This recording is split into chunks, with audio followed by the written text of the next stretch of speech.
ಇದೊಂದು ನೈಜ ಘಟನೆ, ನಡೆದ ಸತ್ಯ ಘಟನೆ. ಉತ್ತರ ಪ್ರದೇಶ ಲಕ್ನೋದ ಒಂದು ಊರಿನಲ್ಲಿ ಉತ್ತಮ ಹಿನ್ನೆಲೆ ಉಳ್ಳ ವೃದ್ಧ ತಂದೆ ಒಬ್ಬರು ತನ್ನ ಇಬ್ಬರು ಪುತ್ರರಿಗೆ ಪತ್ರ ಬರೆದು ಗುಂಡು ಹಾರಿಸಿಕೊಂಡು ಆತ್ಮಹತ್ಯೆ ಮಾಡಿಕೊಂಡರು.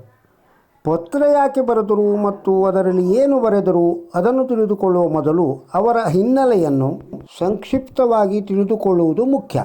ಗುಂಡು ಹಾರಿಸಿಕೊಂಡ ತಂದೆ ಕರ್ನಲ್ ಹುದ್ದೆಯೊಂದಿಗೆ ಸೈನ್ಯದಿಂದ ನಿವೃತ್ತರಾದರು. ಅವರು ಲಕ್ನೋದ ಐಷಾರಾಮಿ ಕಾಲೋನಿಯಲ್ಲಿ ತಮ್ಮ ಪತ್ನಿಯೊಂದಿಗೆ ವಾಸಿಸುತ್ತಿದ್ದರು. ಅವರಿಗೆ ಇಬ್ಬರು ಗಂಡು ಮಕ್ಕಳಿದ್ದರು. ದೂರದ ಅಮೇರಿಕಾದಲ್ಲಿ ವಾಸಿಸುತ್ತಿದ್ದವರು ಇಬ್ಬರು.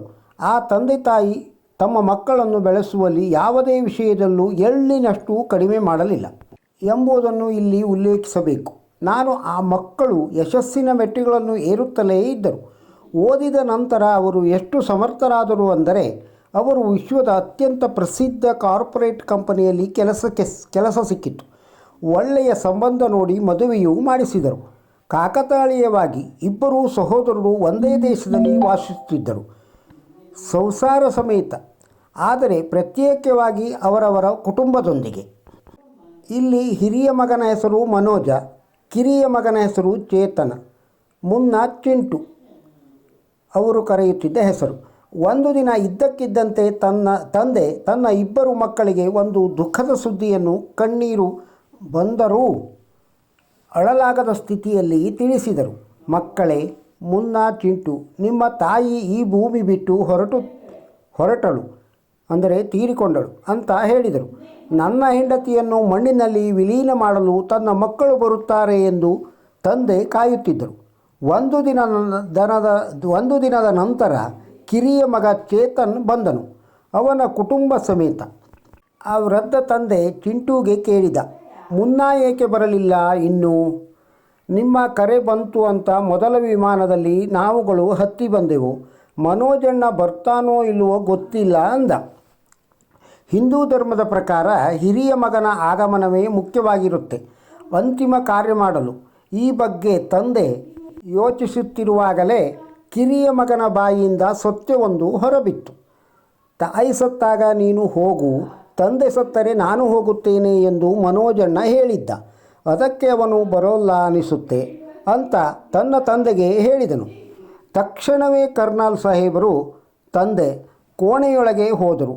ಅವರು ಹಲವಾರು ಬಾರಿ ತನ್ನನ್ನು ತಾನು ಪ್ರಶ್ನೆ ಮಾಡುತ್ತಾ ಯಾವುದೋ ಒಂದು ನಿರ್ಧಾರ ಮಾಡಿ ಕೆಲವು ಸಾಲುಗಳ ಪತ್ರವನ್ನು ಬರೆದರು. ಪತ್ರ ಹೀಗಿತ್ತು: ಪ್ರೀತಿಯ ಮಗನೇ ಚೇತನ್, ನಿಮ್ಮ ತಾಯಿ ಮತ್ತು ನಾನು ನಿಮ್ಮನ್ನು ಸಾಕಷ್ಟು ಆಸೆ ನಿರೀಕ್ಷೆಗಳೊಂದಿಗೆ ಬೆಳೆಸಿದ್ದೇವೆ. ಪ್ರಪಂಚದ ಎಲ್ಲ ಸಂತೋಷವನ್ನು ನೀಡಿದ್ದೇವೆ. ದೇಶ ಮತ್ತು ವಿದೇಶದ ಅತ್ಯುತ್ತಮ ಸ್ಥಳದಲ್ಲಿ ಶಿಕ್ಷಣವನ್ನು ನೀಡಿದ್ದೇವೆ. ನಿನ್ನ ತಾಯಿ ಕೊನೆಯುಸಿರೆಳೆದಾಗ ನಾನು ಅವಳ ಹತ್ತಿರ ಇದ್ದೆ. ಸಾಯುತ್ತಿರುವಾಗ ನಿಮ್ಮಿಬ್ಬರ ಮುಖವನ್ನು ಒಮ್ಮೆ ನೋಡಬೇಕೆಂದು ಆಸೆಪಟ್ಟು ನಿಮ್ಮಿಬ್ಬರನ್ನು ತನ್ನ ತೋಳುಗಳಲ್ಲಿ ಹಿಡಿದು ಮುದ್ದಾಡಬೇಕೆಂದುಕೊಂಡಿದ್ದಳು. ನೀವು ಇನ್ನೂ ಚಿಕ್ಕ ಮಕ್ಕಳೇ. ಅವಳಿಗೆ ಅದೇ ಮುಗ್ಧ ಮನಸ್ಸಿನ ಮುನ್ನ ಮತ್ತು ಚಿಂಟು. ಅವಳು ಸತ್ತಾಗ ಅವಳ ಮೃತದೇಹದ ಬಳಿ ನೀವು ಬರೋ ತನಕ ಕಾಯಲು ನಾನಿದ್ದೆ. ನನಗೆ ಸಾಂತ್ವನ ಹೇಳಲು ನನ್ನ ಮಕ್ಕಳು ನೀವು ಇದ್ದೀರಿ ಅಂತ ಅನಿಸಿತು. ಆದರೆ ಈಗ ವಾಸ್ತವ ಅರಿವಾಗಿದೆ. ನಾನು ಒಂಟಿಯಾದೆ. ನನ್ನ ನೋಡಿಕೊಳ್ಳಲು ಯಾರೂ ಇಲ್ಲ. ನನ್ನ ಸಾವಿನ ನಂತರ ನನ್ನ ಶವವನ್ನು ನಿಮಗಾಗಿ ಕಾಯಲು ಯಾರೂ ಇರುವುದಿಲ್ಲ ಅಂತ. ಆದ್ದರಿಂದ ಅತ್ಯಂತ ಮುಖ್ಯವಾದ ವಿಷಯವೇ ಮಗನೇ ಚೇತನ್, ನಿನಗೆ ನನ್ನ ಮೃತದೇಹವನ್ನು ವಿಲೇವಾರಿ ಮಾಡಲು ನಿಮ್ಮ ಅಣ್ಣ ಬರಬಹುದು. ನನಗೆ ಇಷ್ಟವಿಲ್ಲ. ಆದುದರಿಂದ ನೀನು ನಿನ್ನ ತಾಯಿಯ ಶವದ ಪಕ್ಕದಲ್ಲೇ ನನ್ನ ಶವವನ್ನು ಪಂಚಭೂತಗಳಲ್ಲಿ ವಿಲೀನ ಮಾಡಿ ವಾಪಸ್ ಹೋಗುವುದು ಉತ್ತಮ. ಶ್ರಾದ್ದ ಕಾರ್ಯ ಮಾಡದೇ ಇದ್ದರೂ ಚಿಂತೆ ಇಲ್ಲ. ಯಾವತ್ತೂ ಪ್ರೇತವಾಗಿ ಕಾಡೋಲ್ಲ ನಿಮ್ಮನ್ನು ನಾವುಗಳು. ನನ್ನ ಜೀವನದುದ್ದಕ್ಕೂ ಸಂಪತ್ತಿನ ಜೊತೆಗೆ ಗೌರವ ಸಂಪಾದಿಸಿದೆ. ಆದರೆ ಸಮಾಜಕ್ಕೆ ಅಸಂಸ್ಕೃತ, ಅಸಭ್ಯ, ಅನಾಗರಿಕ ಪ್ರಜೆಗಳನ್ನು ನನ್ನ ಮಕ್ಕಳ ರೂಪದಲ್ಲಿ ನೀಡಿದ್ದರಿಂದ ನನಗೆ ಬದುಕುವ ಹಕ್ಕಿಲ್ಲ. ಹೌದು, ನೀವು ಅಮೇರಿಕಕ್ಕೆ ಹೋಗಿ ನೆಲೆಸದೇ ಇದ್ದಿದ್ದರೆ ಒಳ್ಳೆಯದಿತ್ತು. ಈ ತಪ್ಪಿಗ ಪ್ರಾಯಶ್ಚಿತ್ತವಾಗಿ ಈ ಕೆಳಗಿನ ನಿರ್ಧಾರ ಮಾಡಿರುವೆ. ನನ್ನ ಪದಕಗಳು, ಪಾರಿತೋಷಕಗಳು ಮತ್ತು ಸರ್ಕಾರ ನೀಡಿದ ಭೂಮಿಯನ್ನು ಮತ್ತು ಸೇನೆಗೆ ಸಂಬಂಧಿಸಿದ ಎಲ್ಲ ವಸ್ತುಗಳನ್ನು ಸರ್ಕಾರಕ್ಕೆ ಹಿಂತಿರುಗಿಸಬೇಕು. ಮತ್ತು ಮನೆಯಲ್ಲಿರುವ ಹಣವನ್ನು ಕೆಲಸದವರಿಗೆ ಹಂಚಬೇಕು ಎಂಬುದು ನನ್ನ ಕೊನೆಯ ಆಸೆ ಮತ್ತು ಬ್ಯಾಂಕ್ ಠೇವಣಿ ಇಟ್ಟಿರುವ ಹಣದ ಅರ್ಧ ಭಾಗವನ್ನು ವೃದ್ಧಾಪ್ಯ ಸೇವಾ ಕೇಂದ್ರಕ್ಕೆ ಮತ್ತು ಅರ್ಧವನ್ನು ಸೈನಿಕ ಕಲ್ಯಾಣ ನಿಧಿಗೆ ನೀಡಬೇಕು. ಇಂತಿ ನಿಮ್ಮ ತಂದೆ. ಕೋಣೆಯಿಂದ ಢಮ್ ಸದ್ದು ಕೇಳಿಸಿತು. ಕರ್ನಲ್ ಸಾಹೇಬರು ಗುಂಡು ಹಾರಿಸಿಕೊಂಡರು.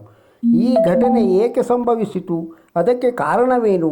ಯಾರಾದರೂ ತಪ್ಪಿತಸ್ಥರೋ ಇಲ್ಲವೋ ಅದರ ಬಗ್ಗೆ ನಾನು ಏನನ್ನೂ ಹೇಳಲಾರೆ.